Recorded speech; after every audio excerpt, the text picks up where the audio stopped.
새벽에 잠언 말씀을 보고 있습니다. 우리 잠언 말씀을 보다가 종료되면 바로 그 다음 장을 주일날 보게 됩니다. 어제 토요일은 18장을 보았어요. 그래서 오늘은 19장 말씀을 보고 있습니다. 잠언은 우리가 살아가는 데 필요한 행복의 조건을 우리에게 소개해 주고 있죠. 그래서 우리의 생각과 또 지혜와 말과 행실에 대해서 하나님과 사람, 부모와 자녀, 그리고 사람과 세상과의 관계에 대해서 잠언은 우리에게 아주 구체적으로 한 구절 한 구절 우리에게 마치 격언처럼 던져주고 있습니다. 여러분 정말 행복의 조건을 찾는다면 어디서 여러분 행복의 조건을 찾을 수 있을까요? 인도의 유명한 간디가 있잖아요. 간디가 젊을 때 아프리카에서 변호사로 일했던 적이 있답니다. 한 번은 타 지방을 가기 위해서 기차를 올라타다가 그만 신발 한 짝을 기차 밖으로 떨어뜨렸답니다. 그렇게 신발 한 짝을 떨어뜨려서 그것을 주우려 가려 하다가 마침 기차가 출발해서 줍지를 못하게 됐대요. 얼른 남은 한 짝을 벗어 들고는 떨어진 신발 한 짝에게 그 신발을 던졌어요. 옆에 있던 사람이 묻더랍니다. 선생님, 왜 신발 한 짝마저 벗어 그렇게 던졌습니까? 라고 묻더랍니다. 이때 간디가 말하기를 누군가 그 신발 한 짝을 발견하고는 신으려 하지만 양짝이 두 쪽이 없으니까 신지 못할 텐데 남은 한 짝마저도 던져놓으면 누군가 필요한 신발을 저들이 가져다가 신지 않겠느냐. 여러분 간디는 사람의 행복의 조건을 이렇게 이야기를 해요. 행복의 조건은 생각과 말과 행실이 일치할 때, 조화를 이룰 때 행복하게 된다. 우리는 생각 따로 말 따로 그리고 행실 따로 살아갈 수 있는데 이 세 가지가 조화를 이룰 때 진정한 행복을 누리게 된답니다. 인도 청년 간디나 럭키가 있어요. 인도 말로 구타 아비쉑이라는 청년인데 우리나라 와서 생활한 지 벌써 20년 가까이 된답니다. 거의 지금까지 살아온 인생에 아주 오랜 시간을 한국에서 보냈죠. 그래서 그 어느 나라보다 한국에서의 생활이 아주 편안하고 그리고 자연스럽답니다. 제가 처음에 한국에 와서 어려움을 겪었대요. 남들은 15만 원에 그 임대를 얻어서 세를 사는데 자기는 주인집 아줌마에게 속아서 70만 원을 주고 세를 살았대요. 나중에 알고는 과연 이룰 수 있을까? 동일하게 동일한 방을 얻어 쓰는데 한국 사람은 15만 원에 방을 쓰는데 인도에서 왔다고 70만 원에 방을 내주어서 살았던 것을 생각해 보면 너무 속상하대요. 이런 일들이 한국에 와서 여러 번 겪게 된대요. 그러면서 제가 깨달은 것이 있었답니다. 한국어만 배워서는 안 되겠구나. 한국어만 배워서는 안 되겠고 인생어를 배워야 되겠구나 라는 것을 깨달았대요. 여러분 우리가 서로 대화를 할 수 있고 정보를 전달할 수 있는 이런 한국어나 영어뿐만 아니라 우리에게 필요한 것이 있다면 인생의 언어잖아요. 인생어가 필요하죠. 어떻게 세상을 살아가야 되는지 삶의 위치와 지혜를 깨닫는 것이 참 중요하죠. 그런데 여기에 한 가지 더해야 할 것이 있어요. 그것이 무엇입니까? 영어예요. 여러분 미국 말이 아니고요. 영적 언어예요. 우리가 한국어 플러스 인생어 플러스 영의 언어가 우리에게 필요하답니다. 여러분 우리가 영의 언어를 얻을 때 우리 삶이 유의이고요. 그분과 긴밀한 관계를 맺어갈 수 있고요. 내 힘대로만 살아가는 것이 아니라 그분의 주시는 지혜와 힘을 통해서 우리가 세상을 살아갈 수가 있는 겁니다. 잠언 19장은 우리가 살아가는 데 필요한 여러 가지 덕목을 우리에게 소개해 주고 있어요. 여러분, 우리가 살아가는 데 필요한 어떤 덕목들이 있을까요? 여러분, 사랑도 있을 수 있고요. 또 지식도 있을 수 있고요. 배려 또는 세상을 살아가는 데 필요한 질서도 필요할 테고 또 부지런함도 우리에게 필요할 겁니다. 우리가 이 땅에 살아가는 때 필요한 덕목들이 있다면 어떤 것들이 있을까? 오늘 본문에 여러 가지 많은 것들을 얘기해 주는데 그 중에 먼저 두 가지를 얘기하면 이렇습니다. 여러분, 첫 번째, 성실함. 오늘 본문 잠언 19장 1절 이렇게 시작하죠. 1절 우리 함께 읽어볼까요? 시작. 가난하여도 성실하게 행하는 자는 입술이 패역하고 미련한 자보다 낫다. 여러분, 성실함이 무엇을 이긴답니까? 가난을 이깁니다. 여기서 말하는 여러분, 이 가난이나 성실함은 소유에 대한 것만 이야기하는 것은 아닐 겁니다. 어떤 질서를 하든지 지식이라든지 우리가 살아가는 데 여러 가지 덕목들을 다 포함하고 있는 것일 수도 있을 겁니다. 그러나 정말 중요한 것은 2절에 이렇게 말하고 있어. 가난을 이기는 것이 성실인데 우리의 열정인데, 그러나 그보다 더 중요한 것이 있대요. 그것이 무엇이랍니까? 방향이랍니다. 2절 말씀 이렇게 말하죠. 지식 없는 소는 선하지 못하고 발이 급한 사람은 잘못합니다. 성급하면 이를 그르칠 수 있대요. 우리가 많은 생각을 하고 우리가 살아가도 여러분, 내가 그 생각한 그것을 이루기까지 정말 중요한 것은 성실함이에요. 열정이죠. 땀을 흘려 수고할 때 내가 그것을 얻을 수 있지. 그러나 성급하면 이를 그르칠 수 있다. 그러므로 여러분, 속도보다 무엇이 중요하다? 방향이 중요하다. 방향만 정확하면 여러분, 속도는 좀 더디더라도 반드시 내가 계획하고 목표한 그 지점에 도달할 수 있을 겁니다. 여러분, 성실하십시오. 땀 흘려 수고하십시오. 여러분의 인생을 위하여 여러분 열정을 쏟으십시오. 그러나 성급함은 이를 그르칠 수 있기에 여러분, 빨리 가야기보다는 방향을 제대로 잡을 수 있는 여러분이 되시기를 주 이름으로 축원드립니다. 여러분, 두 번째, 사람이 살아가는 데 필요한 덕목이 있대요. 그것이 무엇입니까? 사려 깊은 마음이에요. 우리는 이 땅에 살아가면서 정말 필요한 것이 무엇입니까? 여러분, 소유거든요. 물질이에요. 그러나 이것을 가지고도 더 많은 것을 잃어버릴 수 있어요. 그것이 무엇인가요? 사랑이에요. 예를 들면 이렇습니다. 남편이 세상에서 잘 나갈 수 있어. 높은 지위, 많은 소유를 얻을 수 있어. 그러나 아내를 잃을 수 있고요. 자식을 잃을 수 있어요. 요즘 황혼 이혼이란 말이 참 많이 있어요. 여러분, 젊어서는 자식을 위해서 어쩔 수 없이 살다가 나이가 많아 이제는 자식들 다 출가하고 나니까 이제는 더 이상 너랑 못 살겠다. 여러분, 자식이 없어서일까요? 소유가 없어서일까요? 사교적 지위가 없어서일까요? 여러분, 소유가 정말 중요하지만 그보다 더 중요한 것은 그것을 가지고도 사람을 이룰 수 있더라고요. 그러므로 우리는 사람에 대한 깊은, 사려 깊은 마음이 필요합니다. 그러므로 오늘 본문 말씀 보면 이렇습니다. 6절에 이렇게 말씀하죠.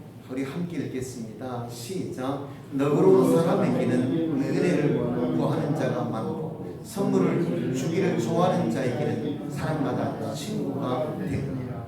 11절 한 번 더 읽겠습니다. 시작. 노하기를 더디한 사람이 사람의 슬기요 허물을 용서하는 것이 자기의 영광이니라. 노하기를 더디하고 용서하기를 기뻐하는 사람이 사람을 잃지 않는다.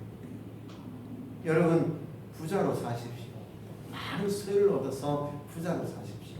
그러나 그보다 더 중요한 것은 사람을 잃지 말고 사십시오. 여러분 배우자를 잃지 말고요. 자녀를 잃지 말고요. 직장 동료와 성도와 그리고 이웃을 잃지 말고 사십시오. 우리가 사는 이 세상을 한번 보세요. 여러분 올라갈 만큼 여러분 세상에서 올라갔지만 정말 외롭고 고독하게 인생을 사는 사람들이 얼마나 많은지 많이 가졌어요. 그러나 그 많은 것을 가지고 여러분 배우자를 잃고 자녀를 잃은 사람이 얼마나 많은지. 소유도 중요하지만 정말 중요한 것은 사람을 잃지 않고 살아가는. 우리 옆에 있는 분들을 한번 보십시다. 앞뒤 서로 인사 한 번씩 하실 거예요. 반갑습니다. 사랑합니다. 옆에 계신 분을 잃지 마십시다. 뒤에 계신 분을 잃지 마십시다. 나의 사이 깊은 마음이 여러분 앞에 있는 사람을 붙잡을 수 있고요. 옆에 있는 사람을 붙잡을 수 있어요. 여러분 함께 한 성전에서 함께 예배하고 사랑하며 섬기며 살아가는 성도들입니다. 여러분 금년 이 한 해 옆에 계신 분을 잃지 않고 살아가시는 여러분이 되었어요. 훗날 살아가며 후회와 법률 속에 살아가는 것이 아니라 여러분 내가 잃지 않고 함께하는 그 사람과 동행하며 여러분 주께서 부르시는 그날까지 평안 가운데 살아가시는 주의 축복이 넘치기를 주 이름으로 축원드립니다. 여러분 이와 같이 사람이 살아가는 데 필요한 두 가지 덕목을 소개하고 있는데 그 중에 하나가 성실함이고요. 다른 하나가 사려 깊은 마음이에요. 여러분 두 번째 행복의 조건 그것은 무엇일까? 그것은 견고함이에요. 여러분 사람의 견고함은 어디에서 올까? 여러분 하나님입니다.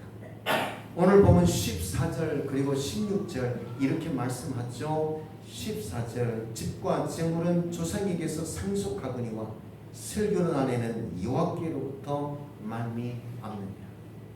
16절 계명을 지키는 자는 자기 영혼을 지키거니와 자기의 행실을 상가지 아니하는 자는 죽으리라.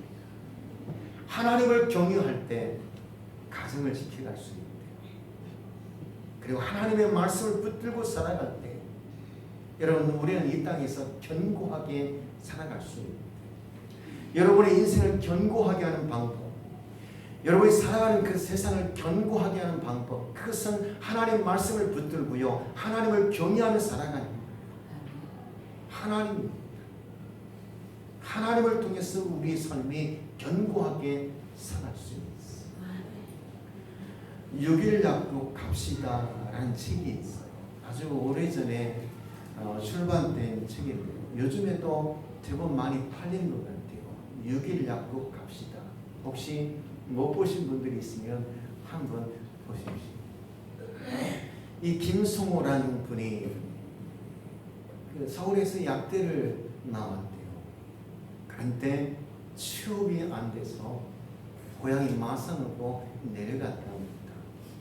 뭐 어딘가는 좀 해야 되는데 취업이 됩니까? 아니면 뭐 소유가 좀 있어서 약국을 차릴 수 있습니까? 정말 아무것도 할 것이 없어요. 내가 이렇게 살아서 될까라고 싶은 그때의 마음에 이웃집 아줌마에게 찾아가서 돈 좀 빌려달라 해서 정말 약국이라도 하나 차려야겠다 생각하고는 이웃집 아줌마를 찾아갔대요. 그리고는 600만 원을 빌렸대요. 그리고는 마산의 조그마한 골목 모퉁이에 4.5평짜리 약국을 차렸대요. 그리고는 간판을 이렇게 걸었답니다. 6일 약국. 월요일부터 토요일까지 6일만 일하고 7일째는 약국문을 닫겠다라는 마음을 가지고 6일 약국이라고 간판을 붙였대요. 남들이 그러더랍니다. 아니 주일날 문을 안 열면 그만큼 손해지 않겠느냐. 주일도 예배드리고 돌아와서 문을 열면 안 되겠느냐. 그런데 고집스럽게요 6일만 약국 문을 열고요 7일째 되는 주일은 문을 철저하게 닫았대요. 교회 나와 예배를 드릴 뿐만 아니라 말씀을 배우고요 성전을 섬겼대요. 하나님께서 얼마나 축복을 주시는지 약국에 사람을 보내주는데요. 여러분 줄 서서 밥 먹는다는 말은 들었어도 줄 서서 약 산다는 말 여러분 들어보셨습니까? 줄 서서 약을 사려고 사람들이 몰려드는데요. 얼마나 사람들이 많이 몰려드는지 약국 문이 터질 만큼 그렇게 사람들이 몰려드는데요. 마산에 있는 사람만 몰려오는 것이 아니고요. 전국 각지에서 몰려오는데 한 줄, 두 줄, 세 줄 줄을 서서 약을 사려고 그렇게 사람들이 밀려오더래요. 얼마나 사람들이 많이 밀려오는지요. 여러분 약을 조제받고 약을 사기 위해서 번호표를 받을 만큼 그렇게 사람들이 밀려와 줄을 서더래요. 요즘 그런 약국 여러분 보신 적이 있습니까? 여러분 밥 먹으러 가면 유명한 밥집 가면 줄 서서 또는 번호표 받아가지고 밥 한 끼 먹잖아요. 그런데 번호표 받아가며 여러분 약 조제를 받거나 약 사셔보신 적이 있으십니까? 그런데 줄을 서서 30분, 1시간 기다려서 약을 조제받아 갑니다. 하나님께서 부어주시는데요. 부어주시는데요. 얼마나 부어주시는지요. 전국 각지에서 사람들이 몰려드리는 거예요. 마산역에 도착해서 택시를 탄답니다. 그리고 사람들이 그런데요. 6일 약국 갑시다. 그럼 택시기사가 모르는 사람이 그래서 책 제목이요 6일 약국 갑시다 라고 책 제목을 붙였대요. 얼마나 하나님께서 축복해 주시는지 영남 산업을 인수했어요. 그리고는요 아이들에게 아주 유명한 엠베스터 메가스터디 대표가 됐어요. 여러분 수능시험을 준비하는 아이들은 메가스터디 교재를 안 본 애들이 없고요. 엠베스트 교재를 안 본 적이 없고요. 인터넷 강의를 안 들어본 아이들이 없을 만큼 메가스터디 또는 엠베스트로 아주 유명한 사람이 되었어요. 얼마나 하나님께서 축복을 주시는지. 하나님을 경외하는 자, 하나님 말씀 붙들고 살아가는 자, 이와 같이 하나님을 늘 생각하며 그 은혜를 누리고자 하는 자에게 이와 같이 하나님은 축복해 주시는 겁니다. 아멘. 카네기 어린 시절 이야기가 있습니다. 엄마 손에 이끌려서 어린 카네기가 시장을 갔다 옵니다. 시장 골목을 지나가는데 과일 가게 앞에서 그만 카네기가 멈춰 서게 됐답니다. 검붉은 앵두가 얼마나 그렇게 예쁜지요. 그 바구니에 담겨있는 그 앵두가 그렇게 예쁘더랍니다. 그래서 어린 카네기가 바구니에 담겨있는 앵두를 보며 멈춰 서 있는 거예요. 그 모습을 보고 과일가게 아저씨가 어린 카네기에게 얘야 한 주먹 쥐어 가요. 이 말을 듣고도 카네기는요 아무 말 없이 우두거니 앵두만을 바라보고 있더래요. 그랬더니 과일가게 아저씨가 그놈 왜 그러고 있지?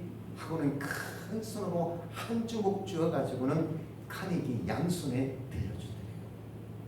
양손에 붉은 앵두를 쥐고는 돌아오는데 어머니가 묻더래요. 얘야 왜 주인 아저씨가 한 주먹 쥐어가려 할 때 왜 그렇게 바라만 보고 있었니? 하고 했더니 어린 카네기가 이렇게 얘기하더랍니다.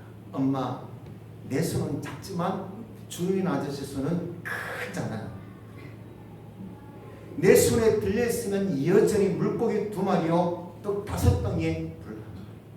그러나 내 손에 들려있는 물고기 2마리와 떡 5덩이가 주님 손에 들려질 때 기적이 나타나는 거예요. 5,000명이 먹고 12강조리가 남게 됩니다. 여러분 주님 손에 옮겨드리십시다. 우리 남은 인생 내가 하려고 하는 그것들, 내가 잃어버린 그것, 내가 소유하고 싶은 그것 주님 손에 맡겨드립시다. 주님 손에 들릴 때 5,000명이 먹고 12광주리가 남을 만큼 엄청난 하나님의 은혜를 우리에게 부어 주신 것입니다. 아멘. 사람의 견고함은 어디서 올까요? 하나님에게서 오는 것입니다.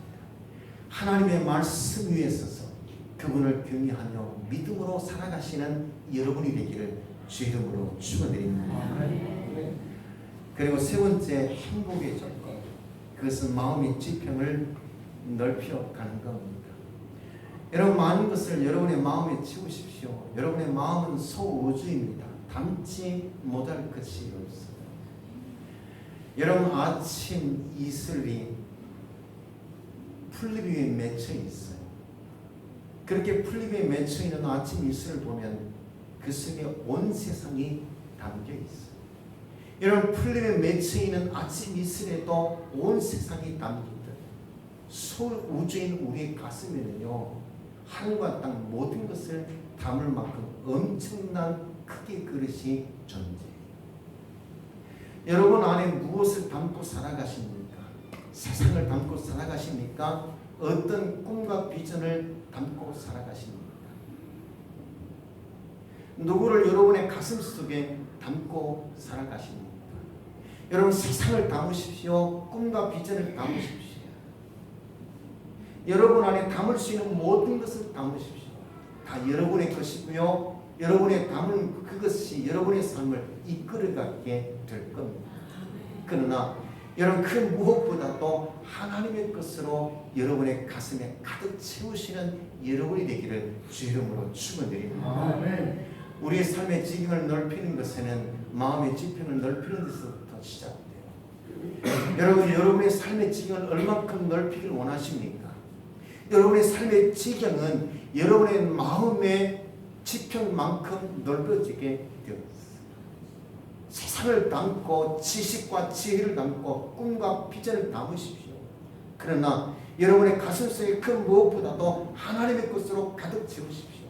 설명의 열매들을 채우시고요, 믿음의 열매를 채우시고요, 성령의 은사들을 가득 채우십시오. 하나님의 능력을 채우시고 그 무엇보다도 예수 그리스도의 십자가를 여러분의 가슴에 가득 채우십시오. 아멘. 여러분 안에 가득 채우는 그 십자가가 예수 보혈과 성령의 기름 부으심이 여러분의 삶의 지평을 넓혀가게 될 겁니다.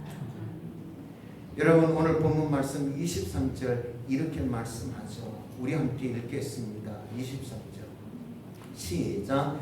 여호와를 경외하는 것은 사람으로 생명에 이르게 하는 것입니다. 경외하는 자는 족하게 지내고 재앙을 당하지 아니하니라. 하나님의 것을 가득 담을 때 어떻게 된다고요? 이렇게 말씀합니다. 경외하는 자는 족하게 만족한 삶을 살아가게 됩니다.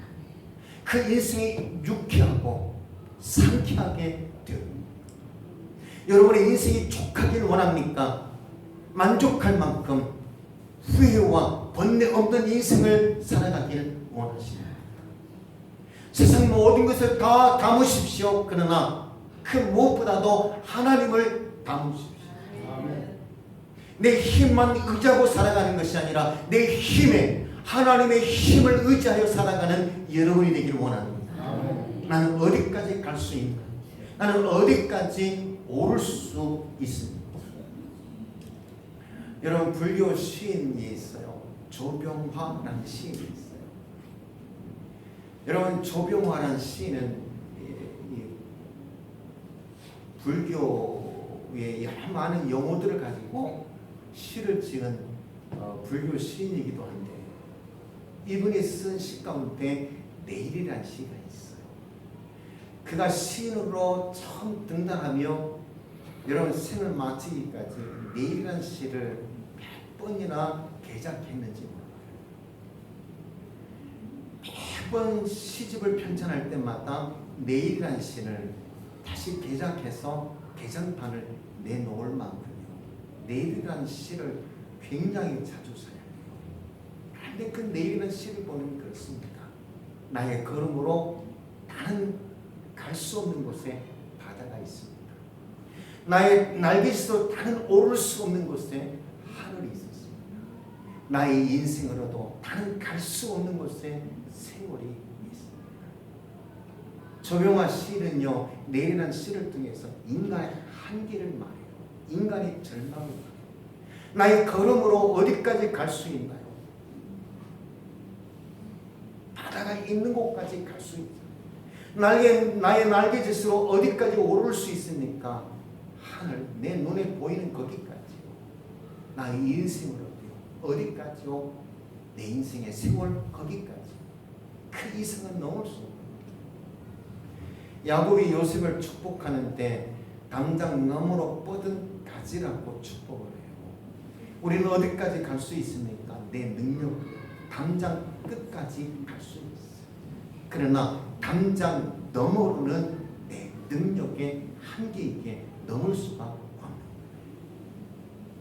이때 내 인생의 당장 끝에, 내 인생의 한계와 절망, 죽음이란 그 한계 끝에 누가 서 계십니까? 하나님이 서 계십니다. 아멘. 그분이 그곳에서 나를 당장 너머로 가지를 뻗게 하는 거예요. 아멘. 내 한계와 절망과 죽음을 뛰어넘게 하시는 하나님이십니다. 내 힘으로 살아가되 내 힘에 전능하신 하나님의 손이 보태진다면 얼마든지 내 능력을 뛰어넘을 수 있어요. 내 한계를 뛰어넘을 수 있어요. 내가 자족하며 만족하며 족한 인생을 살아가기 위하여 여러분 무엇으로 우리의 가슴에 채울까요? 하나님의 것으로 채워 살아가시는 여러분이 되기를 주 이름으로 축원드립니다. 그리고 마지막 저는 여러분들이 이렇게 말씀드리고 싶어요. 정말 행복한 사람은 자식 덕보고 사는 인생이에요. 제가 이렇게 말씀드리면 여러분 그럴 수 있어요. 시대가 어느 시대인데 자식 덕보고 사는데? 라고 말할 수 있잖아요. 여러분 자식 덕보고 난 살래 그러면 남들이 뭐라 그래요? 그렇잖아요. 지금 시대가 어느 시대인데. 한 번은 목사님들끼리 만났는데 성광에 사는 목사님이 그래요. 나는 부모가 나한테 물려준 것도 없고 목회하면서 내가 많이 뭘 쌓은 것도 없고 나는 결국 자식 덕보고 살 수밖에 없어. 그랬더니 옆에 있는 다른 목사님이 뭐라고요? 지금 때가 어느 때인데 자식 덕보고 산다 그러느냐. 여러분 그런 시대이잖아요. 그런데 여러분 바꿔서 생각해 보십시오. 부모가 이 시대에 자식 덕보고 살 정도 되면 그 자식의 인품이 어떤가요? 괜찮지 않을까요? 지금 이 시대에 부모가 자식 덕보고 살 만큼 된다면 그 자식 이런 건강한 삶 살아가는 것 아닐까요? 여러분 그렇지 않을까요? 그러므로 감히 저는 여러분들 이렇게 말씀드리고 싶어요. 부모는 자식을 향해서 나 자식 덕보고 살고 싶어 하고 말할 수 있는 부모가 되었으면 좋겠다. 자식은 부모에게 엄마 내 덕보고 살아 라고 말할 수 있는 자식이 되었으면 좋겠다. 그만큼 부모가 자녀에게 삶의 이치와 지혜를 가르쳐주고 무엇보다도 신앙을 전수해줘.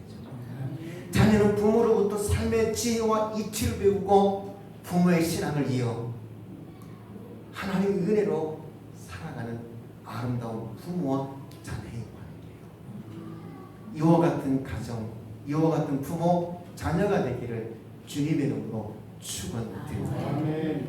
오늘 본문 18절 이렇게 말하죠. 내가 내 아들에게 희망이 있습니다. 여러분의 자녀에게 희망이 있습니까? 내가 내 아들에게 희망이 있은즉 그를 징계할 때 죽일 마음은 두지 말지. 여러분의 자녀에게 희망이 있습니까? 여러분의 자녀에게 희망이 있기를 주 이름으로 축원드립니다. 그렇다면 그 자녀에게 지혜로 삶을 가르치고 삶의 이치를 가르칠 뿐만 아니라 신앙을 상속하고 전수할 수 있는 여러분이 되길 원합니다. 그리고 26절, 27절 이렇습니다. 우리 함께 읽겠습니다. 26절 27절 시작. 아비를 구박하고 어미를 쫓아내는 자는 부끄러움을 끼치며 능력을 부르는 자식이니라. 내 아들아, 지식의 말씀에서 떠나게 하는 교훈을 듣지 말지. 여러분, 자식 덕 좀 보고 사십시다. 우리의 자녀이고 나도 누군가의 자녀입니다. 여러분, 부모에게 내 덕 좀 보고 사십시오 라고 말할 수 있는 자녀가 되기를 주의 이름으로 축원드립니다. 성경에 보면 야곱이라는 인물이 있어요. 하나님께서 얼마나 큰 복을 주시는지요. 삼촌 라반의 집에서 큰 부를 얻어서 나왔어요. 그런데 그 땅이 기근이 들어요. 그리고는요, 어디로 내려가요? 애굽으로 내려가요. 고센 땅에 정착하죠. 평생 저는 누구 덕을 보고 살아요? 그 아들 요셉의 덕 보고 살아요. 기근이 들었습니다. 온 나라가 난리, 온 세상이 난리예요. 먹을 양식이 없어. 요셉 그의 형제들이 찾아와 먹을 양식을 구해요. 이때 요셉이 그 형제들을 통해서 누굴 불러요? 아버지 야곱을 불러요. 그래 형제들로 다 내려오라 그럽니다. 그리고 아버지 야곱과 형제들 다 불러 푸른 치원 고센 땅에 거주하게 하며 한평생 행복하게 살고 있어요. 요셉은 아버지 야곱을 향해서 뭐라 합니까? 아버지 내 덕 좀 보고 사십시오. 야곱은 그렇게요 아들 요셉 덕 보고 살았고, 그 아들 요셉은 아버지를 향해서 내 덕 좀 보고 사십시오. 아버지 내려오세요. 고센 땅이 너무 좋은데 그 땅에서 한평생 행복하게 사십시오. 그곳에서요 행복하게 저가 살았어요. 여러분, 이와 같은 부모라면, 이와 같은 자녀라면 정말 행복하지 않을까요? 이와 같은 부모가 되기를 주의 이름으로 축원드리고, 이와 같은 자녀가 되기를 주의 이름으로 축원드립니다. 이런 유명한 말이 있어요. 부모의 새벽기도 자녀의 평생 축복, 자녀의 새벽기도 부모의 평생 감사. 부모의 새벽기도 자녀의 평생 축복. 부모가 새벽 문을 열 때 하나님은 그 자녀에게 복을 주세요. 자녀가 새벽 문을 열 때 그 부모가 노년에요 편안하게 살아갈 수 있어요. 여러분, 자녀들이 새벽 문을 열어야 합니다. 노년에 여러분 부모가요 건강 잃으면요 누구 손에 있습니까? 내 손에요. 내 아버지 내 어머니가 여러분 치매 걸리면 누가 손에 있습니까? 내 손에 있거든요. 내 아버지 내 어머니가 중풍 걸려봐요 누구 손에 있습니까? 내 손에 있습니다. 내 손에. 부모의 새벽 기도는 자녀에게 평생 축복이지만 자녀의 새벽 기도는 여러분 부모에게 평생 감사해요. 내가 새벽 문을 열 때 건강하게 노년을 보내는 부모를 통해서 감사합니다는 말이 저절로 나오게 돼 있어요. 건강하게 부모가 살면 얼마나 감사해요. 정말 감사하죠. 그와 같이 늘 하나님을 경외하고 의지하며 믿음으로 살아 부모로서 자녀로서 모두 다 이와 같이 강건한 가운데 주의 평강과 은혜와 축복을 누리며 살아가는 여러분이 되기를 주의 이름으로 축원드립니다.